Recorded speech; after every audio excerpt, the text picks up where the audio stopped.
Human behavior is a very complex phenomenon. You might think you know someone and you can predict what they're going to do in certain situations, but it's way more complex than that. In today's video, we're going to talk about 7 interesting psychological facts about human behavior. You must have seen some of these in your close friends and family, but more importantly, let's see if you can guess some of them before the end of the video. Number 7. You get along with people better if you have siblings. Some people prefer staying on their own, especially in public places. There is a very high chance that such people either don't have siblings or do not relate with them. Of course, we have regular introverts who like to stay on their own and abstain from too much physical contact. Having siblings gives you an advantage in social and interpersonal skills. You laugh with your siblings, fight, and interact with them. Although, note that your siblings have different personalities from you and have different lifestyles, although you might live under the same roof. This is the same thing that goes with other people and your peers. Your peers have separate lifestyles, activities, goals, ambitions, and behaviors. Having siblings is going to give you a slight advantage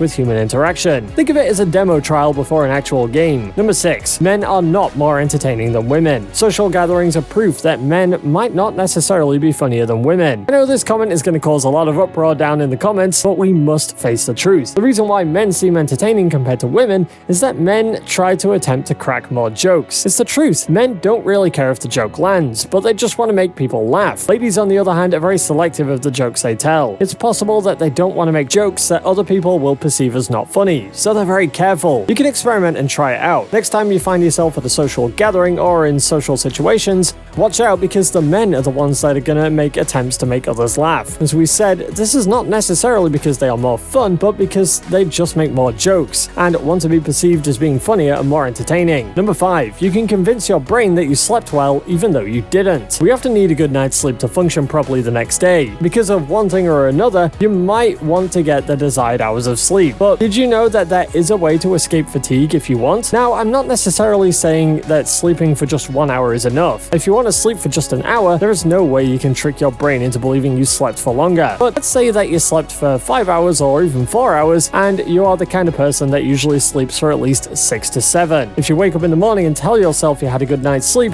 you'll feel more energetic than if you complain that you didn't sleep enough. It's been proven to work and is a short method to maintain productivity throughout your day. So next time you think you didn't get enough sleep, then wake up and tell yourself that you slept well, and your body is going to believe that you did. Number 4. Bilingual people often switch personalities when changing languages. There are many bilingual people worldwide, and you might have come across a few or many of them depending on your social circle. If you pay close attention, you might notice that people who speak more than one language tend to have different personalities when switching languages. For example, say a guy speaks English and Spanish, and he might sound friendly and calm when speaking English, but if a Spanish person walks up to him to speak Spanish, the guy might switch it up and sound more lively towards that other person. The English speakers might see the bilingual guy as calm, collected, a cool gentleman, but the Spanish person will see him as a complete outgoing extrovert, which is quite contradictory. The guy might not be doing this on purpose, but according to research, those who speak more languages tend to have different personalities. I don't mean they have dissociative identity disorders, but it's the way they interact with people in different languages that's different. So for the next few minutes of this video, we're going to be addressing the top 3 points in this video that you might find contradicting, and some of them you might not even agree with. Here are the top 3 psychological facts about human behavior. Number 3. Money will buy happiness, but to a certain extent. Did you know that human behavior hinges on money in a way? People that do not have that much money are sometimes hostile, unhappy, and depressed, not necessarily because they want to feel that way, but because they just have to pay their bills. Of course, we've got rich people who are depressed and unhappy, but money can only buy happiness to a certain extent. Let me explain. If someone that does not have money finally pays off all their bills and settles everything they want to do, he will feel happy. He will then get some items like vehicles and houses and even travel the world, which will make him happier. But what happens when there is nothing left to do when he reaches that point? Boredom sets in, and sometimes if one does not engage in productivity or activities or even use their money to do productive things that benefit others, the happiness will slowly fade away. This is because at that point there is nothing else to do again, and you finally get to where you're going and you might feel at the end of the road. Number 2. Exercise delays brain deterioration. You all have seen certain celebrities or athletes that are old but don't look it. One of the main factors, except for physical care, that causes this is exercise. Constant exercise and the moving of the body will not only slow down the decay of the brain by 10 years, but will also improve the emotional state and physical state of individuals. So why not carry that skipping rope or put on those track shoes and go for a run? Because you will not only be preserving the physical body, but also your brain. Number 1. How one treats one's employees. It's a great great reflection of that person's character. Everyone's going to agree with this. It's said that people's true colors show when they have money. It is also common knowledge that when in a place of power, the true behavior of a person is revealed. If an employer treats his employees with respect, dignity, and value, he is most likely respectable. On the other hand, if he treats his employees scornfully and takes them for granted, that was probably how he truly is deep down, although he might treat his colleagues differently. Are there any traits that you predicted? Let us know down below and we'll discuss them with you. Thanks for watching, and we'll see you in the next one.